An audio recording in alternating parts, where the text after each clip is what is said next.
Welcome back for Chapter 7 of the Lemonade War. I have a question for you guys. Where's your favorite place to read? I don't know if I have a favorite place. I like places that are comfy. So I'm sitting on my sofa right now. I have Olives laying on this side, and Puppers is laying on that side, and they're just going to listen to Chapter 7 of the Lemonade War. Chapter 7. Location, location, location. Location, noun. Real estate term that refers to the position of a piece of real estate as it relates to the value of that real estate. Evan was in trouble. So far, he'd earned $47.11, which was more money than he'd ever had in his whole life. But today was Friday. There were only 3 days left, 3 days to beat Jesse. He needed to earn almost $53 to win the bet. And that meant each day he had to earn, Evan tried to do the math in his head, 50. Olive, what's the math? Do you know it? 53 divided by 3. 53 divided by 3. His brain spun like a top. He didn't know where to begin. He went to his desk, pulled out a piece of paper, his basketball schedule from last winter, and flipped it over to the back. He found the stub of a pencil in the bottom desk drawer, and on the paper he wrote, 53 divided by 3 equals. He stared and stared at the equation on the page. The number 53 was just too big. He didn't know how to do it. Jessie would know how, he muttered, scribbling hard on the page. Jessie could do long division. Jessie had her multiplication facts memorized all the way up to 14 times 14.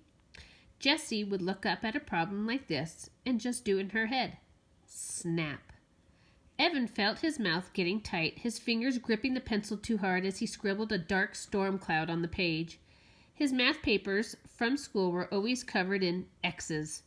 Nobody else got as many X's as he did. Nobody. Draw a picture, Mrs. DeFazio's voice floated in his head. She had always reminded him to draw a picture when he couldn't figure out how to start a math problem. A picture of what? He asked in his head. Anything, came the answer. Anything? Yes, anything, as long as there are 53 of them. Dollar signs. Evan decided to draw dollar signs. He started to draw 3 rows of dollar signs. 1, 2, 3, he counted as he drew. 4, 5, 6, he drew. Puppers, what's 53 divided by 3? Any idea? Nope. By the time he reached 53, his page looked like this.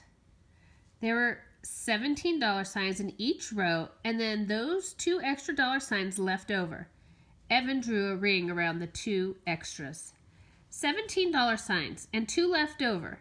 Evan stared at the picture for a long time. He wrote Friday next to the first row, Saturday next to the second row, and Sunday next to the third row.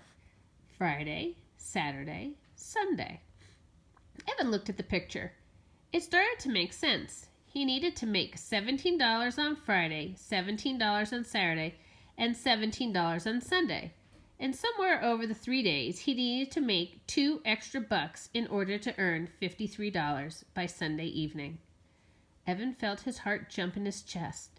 He had done it. He had figured out 53 divided by 3. That was a 4th grade problem. That was 4th grade math. And he hadn't even started 4th grade. And no one had helped him. Not Mom, not Grandma, not Jessie. He'd done it all by himself. It was like shooting the winning basket in double overtime. He hadn't felt this good since the Lemonade War had begun. But $17 a day? How was he going to do that? Yesterday he'd made $45. Olive, how do you think he's going to do that? Don't know? Me either. Yesterday he'd made $45, but that was because he had help and free supplies from his friends. They weren't going to want to run a lemonade stand every day, especially on the last days of summer vacation. He needed a plan, something that would guarantee good sales. The weather was holding out, that was for sure. It was going to hit 95 degrees today, a real scorcher. People would be thirsty, all right. Evan closed his eyes and imagined a crowd of thirsty people all waving dollar bills at him. Now, where was he going to find a lot of thirsty people with money to spend? An idea popped into Evan's head. Yep, it was perfect. He just needed to find something with wheels to get him there. It took Evan half an hour to drag his loaded wagon to the town center, a distance he usually traveled in less than 5 minutes by bike. But once he was there, he knew it was worth it. It was lunchtime, and the shaded benches on the town green were filled with people sprawling in the heat.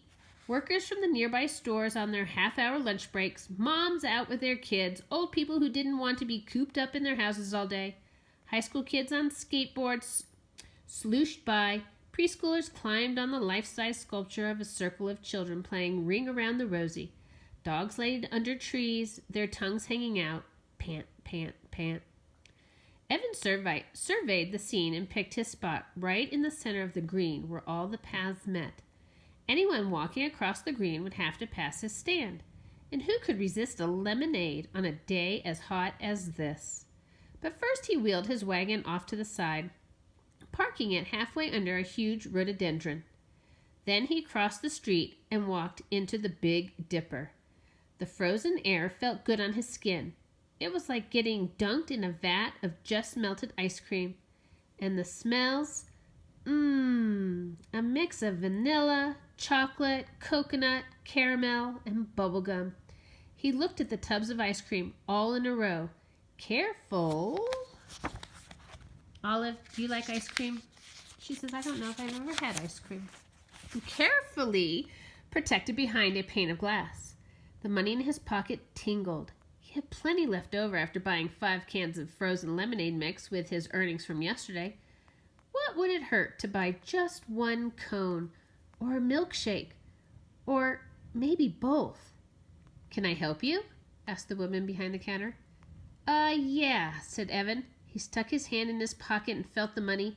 Bills and coins ruffled between his fingers. Money was meant to be spent. Why not spend a little? Evan could just imagine how good the ice cream would feel sliding down his hot throat. Creamy, sweet, like cold, golden deliciousness.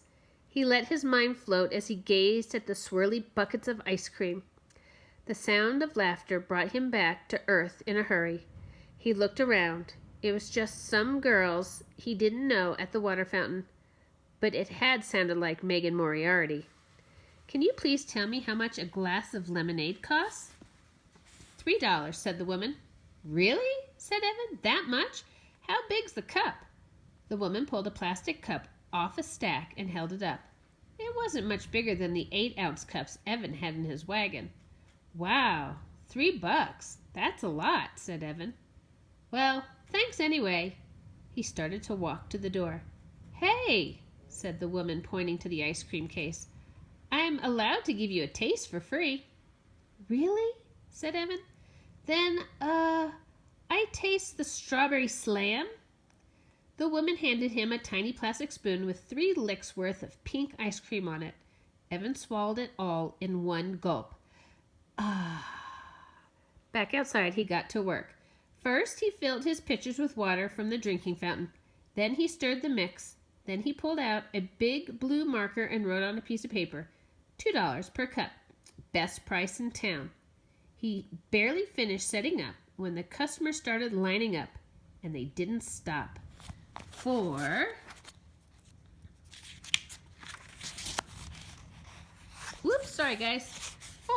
a full hour, he poured lemonade. The world is a thirsty place, he thought, as he nearly emptied his 4th pitcher of the day. And I am the lemonade king. Later, Evan would think of something his grandma said, pride goeth before a fall. When Evan looked up, there was Officer Ken, his hands on his hips, looking down on him. Evan gulped. He stared at the large, holstered gun strapped to Officer Ken's belt. Hello, said Officer Ken, not smiling. Hi, said Evan. Officer Ken did the bike rodeo every year at Evan's school. He was also the cop who had shown up last fall when there was a hurt goose on the recess field. Officer Ken was always smiling. Why isn't he smiling now? Evan wondered. Do you have a permit? Asked Officer Ken. He had a very deep voice, even when he talked quietly, like he did now. You mean like a bike permit? That's what the rodeo was all about. If they passed the rodeo, the third graders got their bike permits, which meant they were allowed to ride to school. No, I mean a permit to sell food and beverages in a public space. You need to get a permit from the town hall and pay a fee for the privilege. Pay the town hall to run a lemonade stand? Was he kidding? Evan looked at Officer Ken's face. He didn't look like he was kidding. I didn't know I needed one, said Evan. Sorry, friend, said Officer Ken. I'm going to have to shut you down. It's the law. But, there are lemonade stands all over town, said Evan. He thought of Jessie and Megan's lemonade stand. When he'd wheeled by with his wagon more than an hour ago, their stand had looked like a beehive, with small kids crowding around. He had read the sign over their stand. Free face painting, nail polishing, hair braiding. What a gimmick!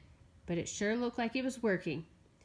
You know, said Evan, there's a stand on Damon Road right now. You should go bust them. Officer Ken smiled. We tend to look the other way when it's in a residential neighborhood, but right here on the town green, we have to enforce. Puppers, what do you think they have to enforce? Do you think they're going to do it? Are they going to shut them down? We tend to enforce the law. Otherwise, we'd have someone selling something every 2 feet.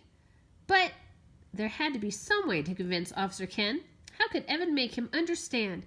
You see, I've got this little sister, and we've got a competition going to see who can sell the most lemonade, and I've got to win because she's... He couldn't explain the rest. About 4th grade, and how embarrassed he was to be in the same class as his kid sister, and how it made him feel like a great big loser. Evan looked up at Officer Ken. Officer Ken looked down at Evan. It was like Officer Ken was wearing a mask. A no-smiling, I'm not your buddy mask. Then Officer Ken shook his head and smiled, and the mask fell off. I've got a little sister too, he said. Love her to death. Now. But when we were kids... Officer Ken sucked in his breath and shook his head again. Whew! Then the mask came back, and Officer Ken looked right at Evan for 10 very stern seconds. Tell you what, said Officer Ken, I do have to shut you down. The law's the law, but before I do, I'll buy one last glass of lemonade. How's that sound? Evan's face fell. Sure, he said without enthusiasm.